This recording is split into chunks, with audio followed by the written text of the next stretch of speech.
Hello guys, আসসালামু আলাইকুম। মিরাজ টেকের পক্ষ থেকে আমি মিরাজ আপনাদেরকে ভিডিও টিউটোরিয়ালে স্বাগত জানাচ্ছি। আজকে আমরা Xioami বা এমআই ফোন কীভাবে স্পিড আপ করতে হয় বা এর গতি কীভাবে বাড়ানো যায় সেই বিষয়টার টিপস অ্যান্ড ট্রিক্স নিয়ে আলোচনা করব।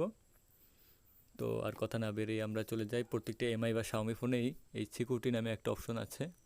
এই যে আমি ঢুকতেছি, তো এখানে অনেকগুলো অপশন আছে, যেমন optimize cleaner, security scan, boost up বা ব্যাটারি বুস্ট আপ। তো আমরা প্রথমে বুস্ট স্পিডে ক্লিক করব।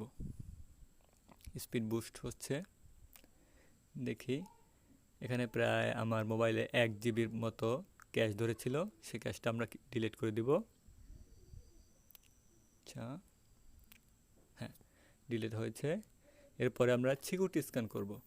আমাদের সকল অ্যাপগুলো এখান থেকে স্ক্যান করা হবে। আমাকে একটা আপডেট চেয়েছিল, আমি আপডেট দেব না।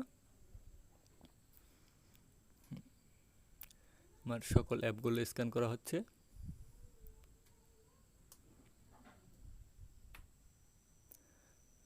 তবে আমাদেরকে ফোনের গতি বাড়াতে হলে অবশ্যই অপ্রয়োজনীয় অ্যাপ মোবাইল থেকে ডিলিট করে দিতে হবে।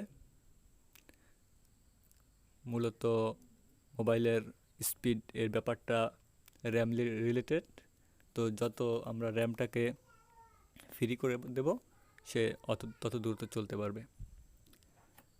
এরপরে আমরা কি করব, ক্লিন অ্যাপ করব। এই যে ক্লিনার ক্লিক করলাম। এখানে কিছু ক্যাশ ফাইল থাকে, ব্রাউজার বা অন্যান্য অ্যাপ রাখে, সেগুলো ডিলিট করে দিলাম।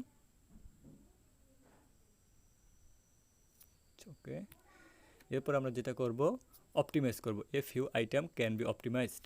এখানে আমার ডিভাইসের গতি 85% দেখাচ্ছে, দেখি অপটিমাইজের পরে কতটুকু দেখায়। অপটিমাইজ করলাম।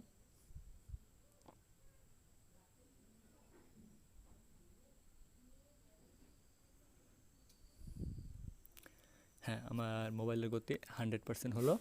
মূলত একটি মোবাইলের গতি নির্ভর করে তার র্যাম এবং প্রসেসর উপর। তাই আমাদের মোবাইলের গতি ঠিক রাখার জন্য বা বাড়ানোর জন্য যেটা করতে হবে, সেটা কোনো অ্যাপ ব্যবহার না করে অপ্রয়োজনীয় অ্যাপগুলো মোবাইল থেকে ডিলিট করে দেওয়া এবং সিস্টেম মেমোরি কার্ডকে যতটুকু পারা যায় খালি রাখা, কারণ সিস্টেম মেমোরি কার্ড একটি গুরুত্বপূর্ণ ভূমিকা পালন করে এক্ষেত্রে।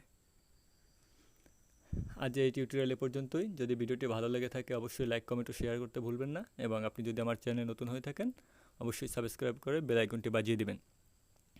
ধন্যবাদ।